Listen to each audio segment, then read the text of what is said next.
Welcome to The Rest is Giant Robots, a conversation through the careers of writer Simon Furman and artist Andrew Wildman. Recollections and revelations about the highs and the lows as creatives in comics, books, games, film and TV. So Andrew, here we are back from TFNation. Yeah, fantastic. What a convention that was. Birmingham, TFNation, the big UK-based Transformers convention. I think I posted something about that I was going to TFNation and somebody was desperately hoping that it was Birmingham, where's that, Alabama or somewhere. Somebody in America was hoping that. It's like, no, sorry guys, it's it's in the UK. Yeah. Fly over to the UK and see us. Yes. So how are you, Simon, after TFNation? Yeah, kind of okay now, but there was definitely some convention lag on the Monday. It definitely sort of hit me. I mean, I didn't really work on the Monday, but boy, did I feel tired in the afternoon.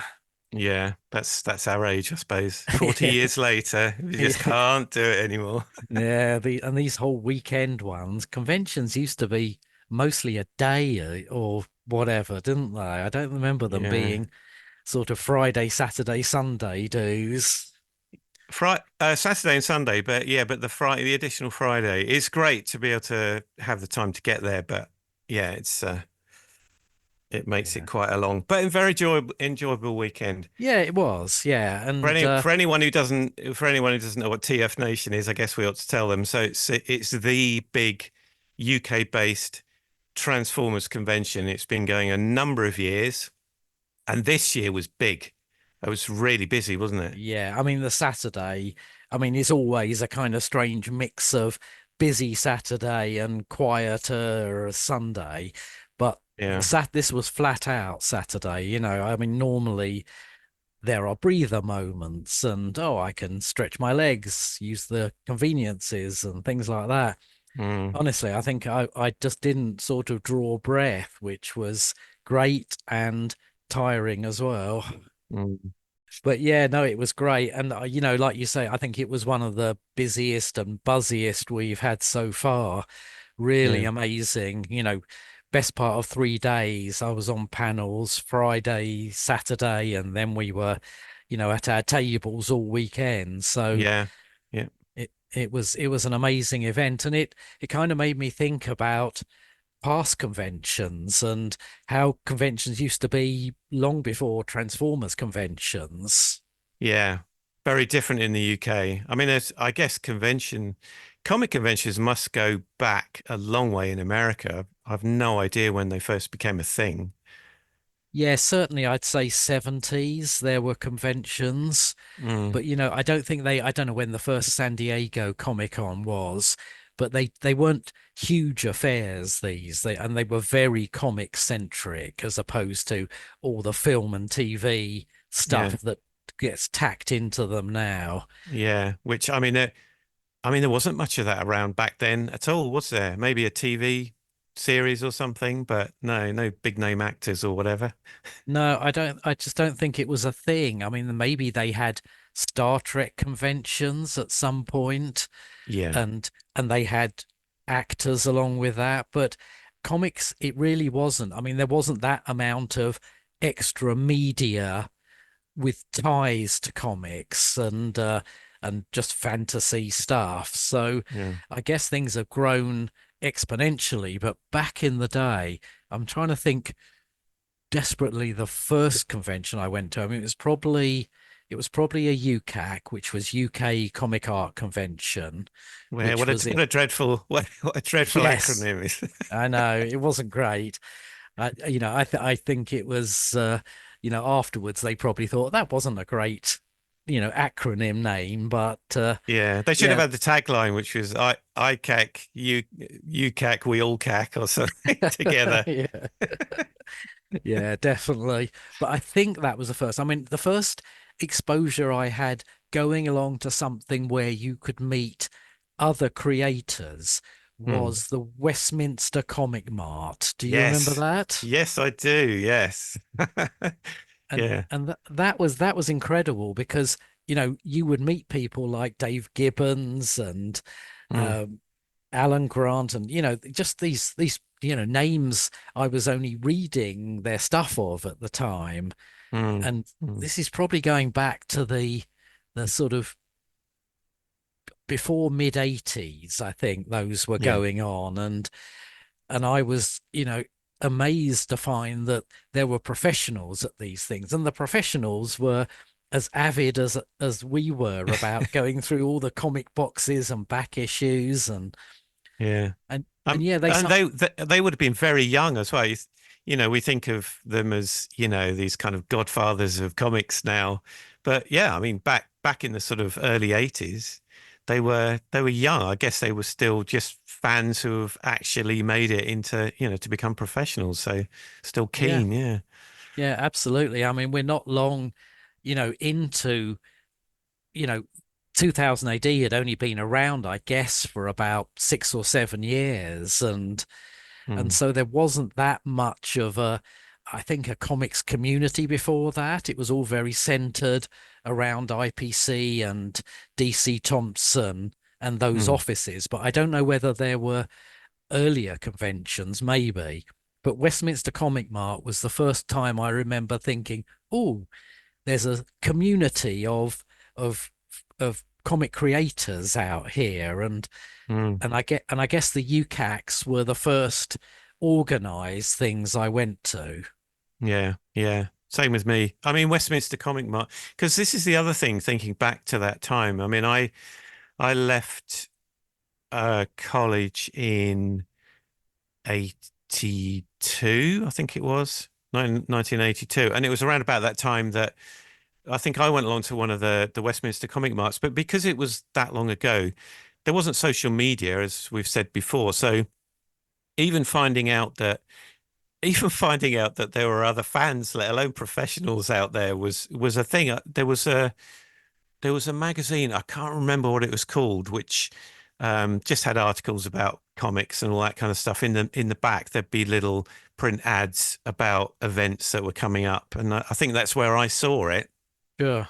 and went along. And one of the things that I found really interesting about it was, yes, seeing those professionals. I remember in the Westminster Hall, there was like a little stage, and there was a few of them sat there behind tables, and you had to queue up and go and show them your artwork, and they'd snigger and just have a little chat. But there were fanzines around, and there were people doing their own kind of self-published comics even back then, even if they were just photocopies stapled together. But that was an opportunity to get some work in print, which I thought was Yeah. valuable. Yeah. I mean, I think a lot of creators like Alan Davis started out working on fanzines and doing covers for, what was it? Was there one called Fantasy Advertiser, or was that an American one? I can't remember, but there was Speakeasy, and there were lots of, yeah, fan produced, uh, often interview based fanzines that I remember very early Alan Davis covers on and things like that. So Mm, yeah, there was that side of the community. There was the Westminster Mart. There was, I used to obviously go into the London comic shops a lot. So I was going into Comic Showcase, yeah. Forbidden Planet, which was in Denmark Street at the time, Yes. and there were probably others as well, but uh, you know with Forbidden Planet, I remember flyers for the Westminster Comic Marts and so forth that gave you that heads up, as you say, Yeah. pre social media, and it was, in some ways, it was a more vibrant time for that, because you would suddenly go, wow, great, there's an event coming up, and here's the print and paper thing telling me who's going to be there. And it was very exciting. And I remember heading off to those events long probably before I was doing more than maybe being at IPC, as the competitions journalist side. I was heading off to these things to meet creators, which was fantastic. Yeah. Forbidden Planet, interesting. Yes, I remember going there when it's in Denmark Street. And I think the very fact that it was in Denmark Street in London um, made it feel like comics still felt very underground in a way, but it was like respectable underground. But I mean, Forbidden Planets was quite a niche little shop. It was very small, and there was the whole thing. I remember going downstairs. There was like a basement level. Was that the whole thing, or was that just one level of the whole shop? Can't remember if it was all of it. I think there was a ground floor level and a basement to that shop because there was it was one of those places that had steps down at the front outside. You could go down Yeah, stairs outside. So you go into the shop on ground level, but there was a basement area below it. yeah, And I think that's where Titan Publishing was originally. I think that basement was where they started out as a company when yeah. Nick Landau was just doing those early collections of 2000 AD material in sort of album format. Right. So, it was also had that feel of, wow, the comics industry is here. Yeah, Titan Publishing started here. They were turning out those first 2000 AD collections from here. yeah. And yeah, there was a sense of, yeah, you didn't have to move far really to meet fellow professionals, to be in that community. Yeah, and being Denmark Street where all the music shops were, so a lot of musicians that are hanging out round there. It was just a real kind of rock hub. Yes, Yeah, definitely. yeah, amazing. I mean, so I mean, I was just at college leaving age, so 21, like that kind of age, 22. I'm sure that's when I was first Mm, down there, and I mean. I'd been to, even back then. I mean, I'd been to London before going there, probably two or three times in my life. I mean, I know you kind of grew up around there, but mm. for me, coming from Bedford, which was proper, nasty old train journey into the big smoke, Mm. it was a real Yeah. adventure, and it felt like it was your own thing. And then to turn up and find out that there were those other creators hanging around the shop just Mm. just felt like a club you then belonged to, but still it felt like nobody else really knew about it. Yeah, absolutely. I mean, I remember, this is probably when I was first working at IPC, going into Comic Showcase, and just being mind blown because they had original pages of Watchmen for sale in there. And, for something like sort of 50 quid or 40 quid a page, wow, God, I wish I'd invested in Watchmen pages way back Yeah, then. yeah, But you just had no idea that was just a lot of money. It felt like, but yeah, yeah. wow, I wish I'd grabbed some of those. But anyway, it was an amazing time, and by the time I think I was working for Marvel UK, there were the UCACs happening, Mm. probably 86, 85, and that was I think my first proper comic convention, and we were going as representatives of Marvel UK. So it was Ah, it was kind of exciting to be not just going to this convention, but having tables and panels and, mm, you know, prototype what conventions are now. I mean, you didn't really have a table as such. mm. These days you go to a convention and half of it is you have your pitch, your table where you set up and people come to you over the course of the weekend. But back in the good old days, it wasn't like that at all. You were half a punter, half a guest, and you may have panels or signing sessions, but you really didn't sit at your table all weekend like you Mm. do now. No, I think a lot of the meeting was done in the bar, and there was an awful Yeah. lot of it because you didn't feel tied to the convention. I mean, I wasn't. So you were in there as a professional already. I think for the first Mm. UCAC, I was still a grubby little wannabe. I'd done a couple of little bits, but nothing of any real significance. And th but I think a lot of creative partnerships were probably forged at those conventions that some of which have stood the test of time. But But yeah, a lot of it was hanging around in the cafe and the bar and whatever. Yeah.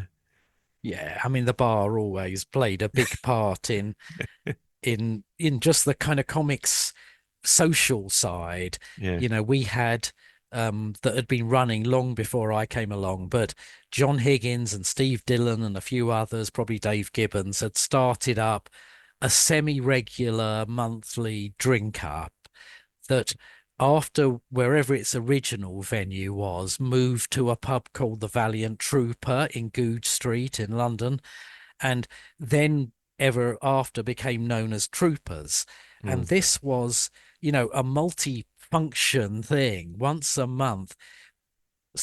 Editorial people, freelancers would all get together, and it was as much a portfolio review session as it was a drink up. In Yeah. those days people came to find work, to meet editors, to talk to other pros, and find out what they were doing. Mm. So it was far more of a actual, wow, we can network, not that we had that word, but Yeah. it was definitely a networking opportunity, Troopers. and Yeah. and yeah, the bar at conventions was always, probably the second most important bit of it, because you would often, pick up work or get ideas and, contacts through those things. Yeah, very much so. And again, because it was pre any version of online chat or, you know, none of that at all. So going along to that was your only once a month, your only chance to really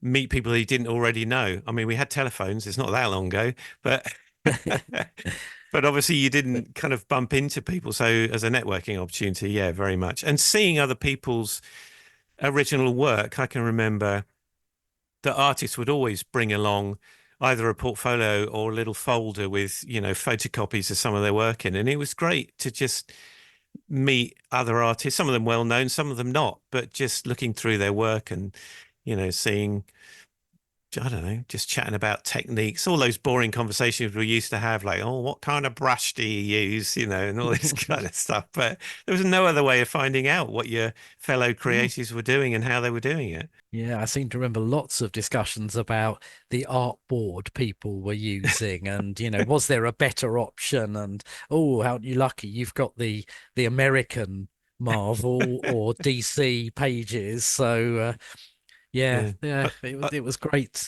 times. Yeah, I mean, as a writer, you wouldn't have those conversations, or it wouldn't be, what kind of paper do you type on? No, and it really was typing back in those days, proper manual typewriter written scripts. My first ones were. So Mm, yeah, it was a much more basic world, but it always was for the writers, really. There wasn't so much show and tell to no, to be doing. no, But no. but yeah, great times. And I mean the UCACs, and I think briefly they had a Glasgow version of that, which I went to at least a couple of. So it was Yeah, Glascac, yeah. which also didn't sound great. And anything with cack at the end just doesn't sound brilliant. Yeah, I went to a couple of those. Yeah, they were good, but that was a hell of a journey for us boys down south, to get all the way out Yeah. there. Yeah, I mean, I think probably I went to those again as part of the Marvel UK team, so we may well have been sent up there rather than on our own recognizance and expenses and so forth. So, yeah, and I remember times when at those conventions, either UCAC or GlasCAC, we had American creators come over, Carl Potts and Bill Sienkiewicz, both really liked coming over to the UK. And mm, how they engineered it, I'm not sure, but whether they got help or whether they funded the trips themselves. But I remember definitely being at a UCAC or a GlasCAC with both Carl Potts and Bill Sienkiewicz on the same table, on the same signing table, which was just yeah, again kind of mind blowing to me. yeah, I was just wowed, of course. But Bill Sienkiewicz was one of those creators, artists that I was just slightly in awe of, really. But yeah. then you meet them at conventions, and they're regular guys who Of you get course. on with. Yeah, very much so. I mean, and I guess for Marvel and DC, it was. it was part of some kind of, well, two things really, a bit of an outreach program just to promote their product in the UK, but also they were looking for talent, weren't they, around about that time? Yeah. I mean, it was that time when DC particularly had started drawing, as I think we've mentioned before, they were drawing on that 2000 AD Hmm, slightly anarchic British writer creator thing that was going on to feed their Vertigo line. that's right. Yeah. So, the Grant Morrisons and Alan Moores and everything else were starting to be, sort of noticed by DC particularly and picked up. And I think, yes, Marvel had started to realize, wow, maybe there are creators we can, you know, bring over to the Marvel side of things. Yeah. And we used to, I think it was last time I mentioned the SSI, the Society of Strip Illustration, those meets as well. I can remember some Americans coming over and just talking to us, I'll say en masse. It wasn't en masse. I mean, there were quite a few of us in a room, but and I can't remember their names. There was a Was it woman, Karen Berger? Karen Karen Berger, Berger? and yeah, it was Karen Berger, and there was another lady. But yeah, they were very much looking for some British talent, which had a different kind of sensibility and liked writing slightly more mature, edgy content. And the other thing about British illustrators as well was because although we'd grown up reading American comics, but we'd also at that time a lot of us had grown up reading British comics that were in black and white. So I think we mentioned before the kind of illustrative style that British artists had was slightly different. It wasn't all that very, very open line work that they had in America. And I think they liked all of that. It was a lot, it lent itself to feeling darker and slightly more realistic.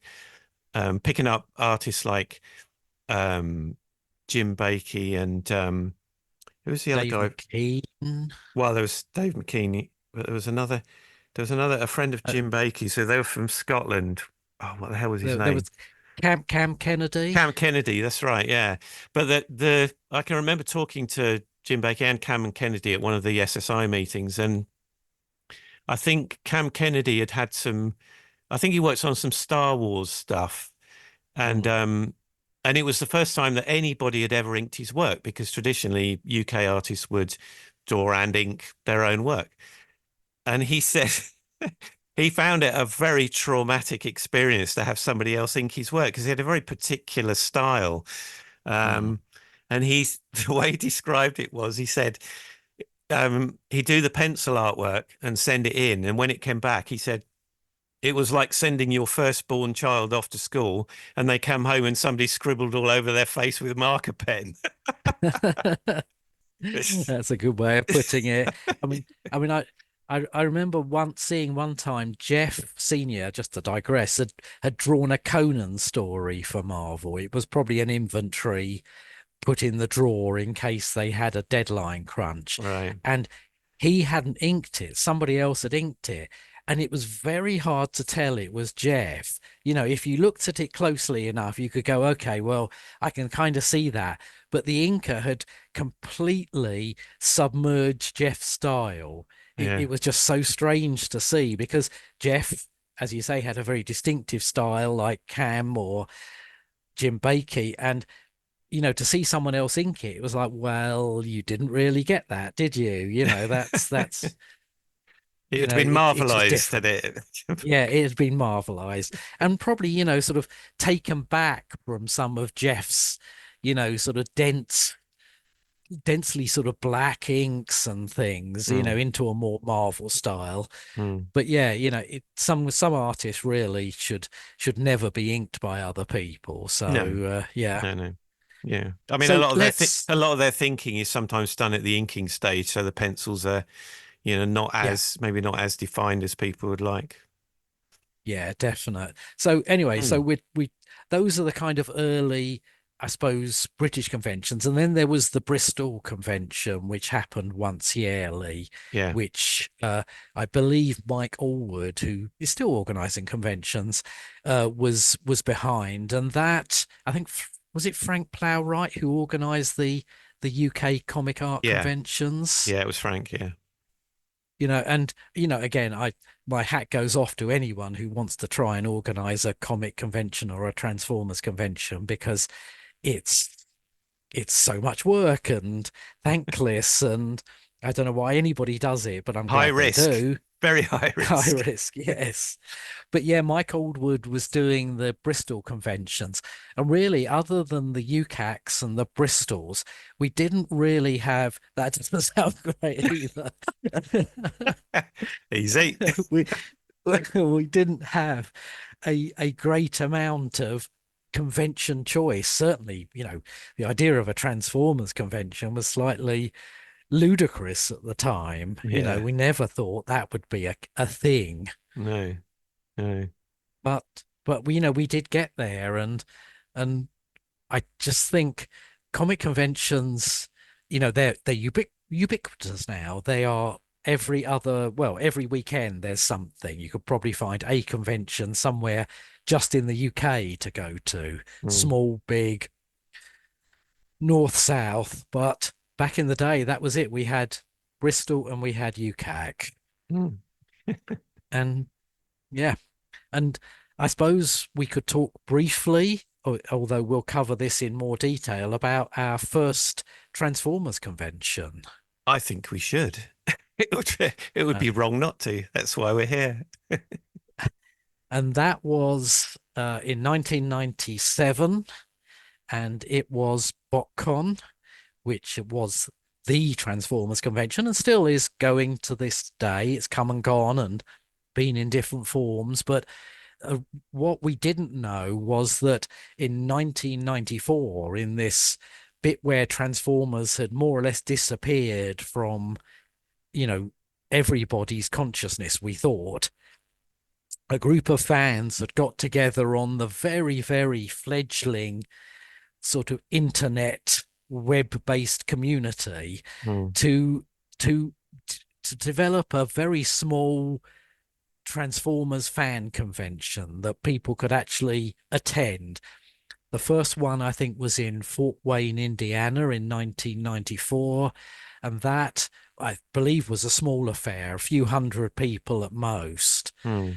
And that grew steadily over the next few years, again, unknown to either of us, until we, out of the blue, got invited in 1997 to BotCon 97, and where was it? It Rochester, was New York. that's right, yeah, Upper New York State, Yeah. Rochester, and this was kind of mind blowing, because we didn't even know Transformers had fans who had grown up and continued liking it. No, I mean in the grand scheme of things, from us finishing Transformers to then being invited to BotCon was not that many years, but back then it did. It seemed like an age. Life had moved on from Transformers for us. So like you say, to suddenly find out that there's a convention. Yeah. Wow. And they know who we are. Yeah. I mean, it was amazing. And not just that, they were going to fly us out to America to be guests at this convention, I which know. was, again, kind of unbelievable in a way. And, we were introduced to a whole world of Transformers that had been happening without us noticing it, really, in America. That it had come back as Beast Wars, this new animated series that really started as Transformers in name alone. It didn't Mm.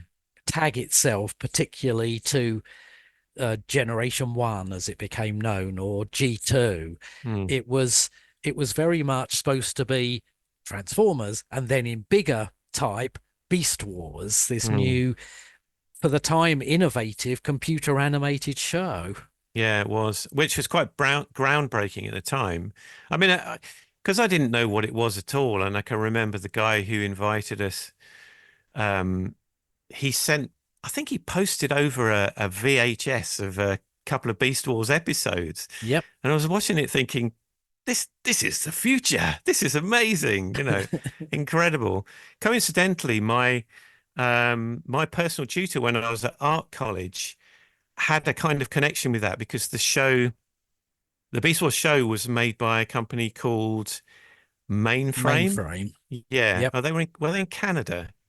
I've got a feeling they're in Yes. Canada.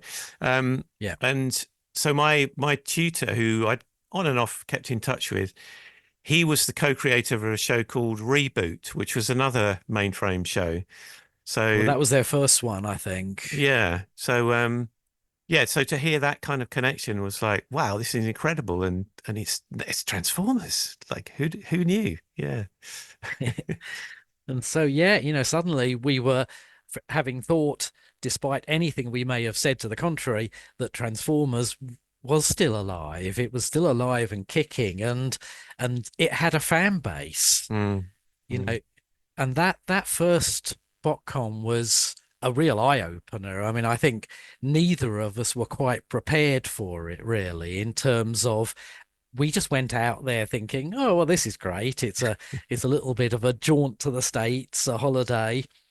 And I don't think we were ready for the scale of it or the intensity and depth of knowledge of the fans. yeah, I yeah, remember we had a panel at one point and they were asking us questions yeah. that really we couldn't answer because we just hadn't gone back and looked at those stories again before we came out. No, we hadn't done our homework, had we? Whereas in the intervening like 7 years or whatever, they'd been, steeped into the whole mythology of the thing, and we'd kind of moved on. But yeah, Yeah.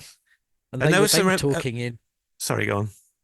no, I was going to say they were talking in pages and panels and specific lines of dialogue. And it was like, oh, we really, really should have prepped better for this. Do you think the organisers at that point were thinking, I think we wasted our money getting these guys over? Well, I don't know. They did invite us back next year, They so did. maybe not so much. Yeah, yeah. Perhaps they thought we'd do our homework in that year, so when we come back, we'd actually got something more to offer. But there were some incredible guests there. I mean, Mm, the whole voice actor thing was something to meet Peter Cullen, yep.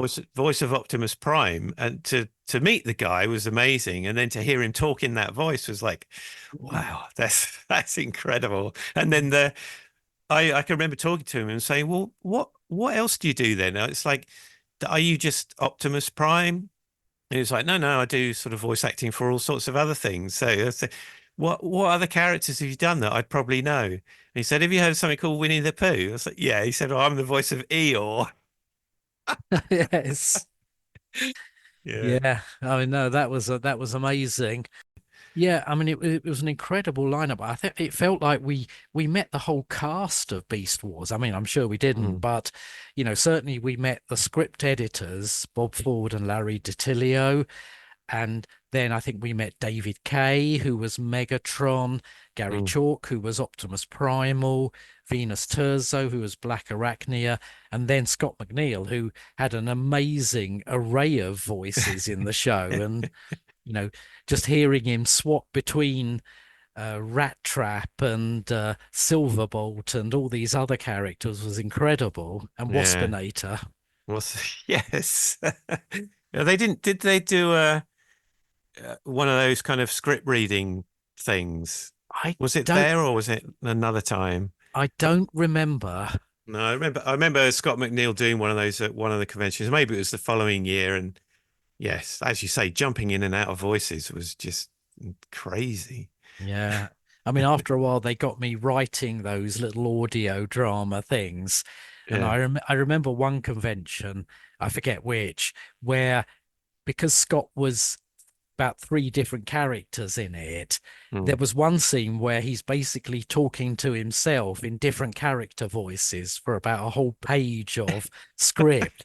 And I think it almost broke him, really, having to keep switching back and forth between those very I mean, all of them were very characterful voices. They weren't Mm. just a deep voice or something. Waspinator had this buzzy quality to it, and Rat Yeah, Trap was all slightly New York Bronx kind of drawl, and yeah. and so yeah, I think the actual switching from one to the other was quite difficult to do when you're literally doing the next voice and the next Yeah, voice. on the spot. Was it Waspinator was like a kind of a Waspinator kind of Yeah, thing, wasn't it? yeah, yeah, that's right. I mean, he put the whole these days, I'm sure they'd electronically enhance it, but he put the whole sort of buzziness into his voice. Yeah, yeah, incredible. Yeah. And also 90 yeah, BotCon 97. So that was so we met Vince and Stan Bush as well, didn't we? And Mm, they did a whole yeah. concert. Yeah, Vince DiCola, amazingly lovely chap, and Stan, really nice to meet him. And Mm, yeah, wow, it was. I mean, I think all both of us were staggered a bit by the scope of the yeah, convention. yeah. I think we'd been slightly used to UK conventions that had, well, a sort of slightly homespun in the nicest Yeah, sense of the word feel about them. But yeah. this had voice actors. This had a whole concert in the Mm. evening, with light show and everything. It was quite amazing. It was amazing. I can remember going into the hall, standing at the back of the hall when they were going to do the concert, and I mean, Vince wouldn't have bought his own gear, so the organisers would have hired in all the gear that Vince would have needed, all the keyboards and the backline and the PA and the whole lot. And there was another keyboard player with him, and they were having to use a lot of samples and backing tracks for bits, but they were playing all the top lines. And Stan singing, but I can remember the auditorium was dark, and then you just heard those opening notes for the Unicron theme, that kind of do do do do, and they went mental. The crowd went Yeah. absolutely berserk. It And really was a moment, it was it's incredible. it certainly was. I mean, I was in that audience, and I was expecting something a little, well, basic, if you like, but it felt like a proper concert. It Yeah, felt, with that, the sound, with the lights, everything. It was a proper event, and like you say, everyone just went crazy for it. yeah, yeah, Um, Amazing time, and we went back to several more botcons after that, and then not long after that, I suppose, we started getting the first UK Transformers conventions. which was the first UK one, It was either Transforce or Auto Assembly. I'm right? not sure which. Might have been Transforce, which was in. I remember it because it was very local to where I had grown up. It was in the Fairfield Halls in Croydon. Right. And it was brilliant because that was my neck of the woods. So it was Yeah. it was a remarkably convenient convention to go to at the Mm. time, and it might, yeah. I mean, I can't remember honestly whether Auto Assembly came first or Transforce came first, but yeah, there were two, and then there was just Auto Assembly after a Yeah. while. And then very briefly, the organizers of BotCon in the US did a kind of one-off BotCon Europe, which I can remember quite vividly. Mm. I think they got someone had decked out a car in prowl colors and insignia and things, and had it parked just outside the convention uh space or hall or whatever. Didn't they? There was one of those. There was a UK convention that Paul Hitchens was part of organising. Yes. There was a prowl there, and there was you, me, Lee Sullivan, Mike Collins, I I mean, think. maybe that was BotCon Europe, and Paul was doing it as the UK part of that. I mean, Paul Maybe. could Paul could tell us. I'm sure we'll have to have a little side chat with him, and Mm. and find out about that. But I can't remember exactly because I don't think BotCon Europe actually had an American person overdoing it. So maybe it was Paul who was Mm. organizing that end of it. Yeah, Paul, and who's the other guy that always used to wear like Hawaiian shirts that does big conventions now? Yes, Jason Joyner. Jason Joyner, that's right. Yeah, and they Yes, had it a may prowl parked outside, and that's right. we all Yeah. signed the dashboard. Yeah, and of course Jason now runs Showmasters who do the big London Film and Comic Con. So Mm, yeah, he's been in the business for quite a while. But mm, yes, you're right. Jason was involved in that too. And yeah, auto assembly sort of again a bit like we were saying about at the start of this being a big thing. Auto assembly started very small, but just seemed to gather numbers and scope each time it came back. And that was Birmingham. The first one was Birmingham. Birmingham. Yeah, Yeah, I think they've all been in Birmingham because yeah, I think Simon Plum and maybe Sven Harvey were both Birmingham based. right. And they were the organizers of the auto assemblies. Yeah, and that was in a hotel actually in the city, wasn't it? If I remember rightly. Yes, I think the original ones were, and then they Yeah, moved out to the Hilton yeah, eventually, near sort the of near, NEC. Yeah. yeah, where it is now Mm, as TFNation. But mm, yeah, I mean, it's amazing how, thinking back to those original conventions, just what a huge thing the convention business has become, yeah, and very much. just how big they all are. And I mean, this summer's been really busy for me. I've had London Film and Comic Con, which is always again a full-on weekend, Mm, sort of 3 days of it. And then I was off to TFCon Toronto for the weekend, which was again amazing thing. And TFCon does, I think, 3 or 4 a year. uh, LA, Baltimore, Toronto. I think that's the main ones. mm, So yeah, they're quite a big force in the convention business now. And BotCon's back, for the last few years I was out there. But this summer's just been full on, and TFNation has, just to bring things completely around, was the busiest yet, I think. yeah, it was. Yeah. Yeah, and far something that's happened over the years is how in every sense how diverse the attendees are. So it was very male orientated, males of a certain age that used to go to these conventions, because they were just a collector kind of people. And now there's, men, women, children, all ages. It's Yeah. just incredible. Yeah. Yeah. And everything's become more sophisticated. There was never that much cosplay at No. comic conventions or even or Transformers conventions. But these days it's, you look at the costumes and they're just stunning and Mm, intricate and show or comic specific. You can't believe. And sometimes they sort of take an idea for a character and turn it into a humanized version of that. And yeah. everything's so incredibly sophisticated now. But back in the day, just to one little last anecdote from the old days, I remember a Transformers convention, whether it was a Transforce or an auto assembly, and a guy had come, quite a sort of, tall guy dressed as Jetfire. And, it was basically a Yeah. costume made of cardboard. And this convention was very warm. I mean, it was in a small area and, packed full of people, very sort of sweaty and close in there. And as the day wore on, this costume this guy had put on was just basically collapsing around him and falling off.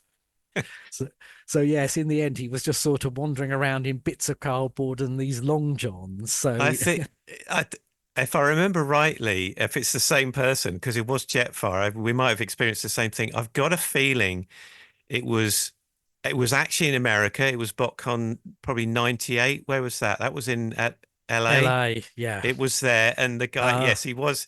Yeah, he was quite a large fellow, and he was sweating profusely, and his cardboard made Jetfire outfit, which he's obviously had a while and had been repaired many times with duct tape. And so the glue was all coming off. So it was all sagging, and he got a sword and that was sagging. So to speak. And underneath his cardboard outfit, which was, gradually falling apart, he was wearing like a long one-piece white sort of leotard, which with the perspiration was becoming more and more see-through as well. Bless him. And I remember him coming up to the table that we were at, and he just looked at us and he said, because he was just walking around the hall all the time, just round and round and round. And he said, "One more time for the fans." And off he toddled with bits falling off. Bless him. There you go. I'd forgotten it was one of the American conventions. In my head, it had been one of the UK ones, but actually that makes a lot more sense. Yeah. Yeah. Fantastic. Yeah. Great stuff. There's dedication for you. Yep. And, I suppose we better close this one out. Next time we'll go back to the more sort of chronological space we were in, roughly. But, it strikes me that, we got to very nicely the organizers of this latest TFNation let us go up on stage on the Saturday night festivities and announce this podcast, which got a great reaction. Because that was the first that anyone would have heard of it, apart from the few people that we'd, told we were already doing it. But yes, they had no idea, and it got the reception we were hoping. Could have gone the other way, but it didn't. No, it got a very good reception, and it was a great atmosphere to be able to launch the podcast in. And we do have, I believe, some footage of that. So.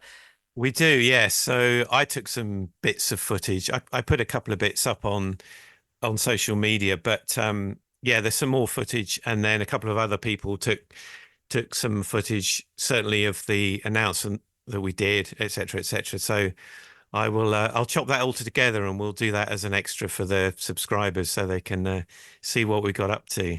Yeah, absolutely. You can see the whole performance. And, it was funny. We had to come on after the charity auction that had just finished.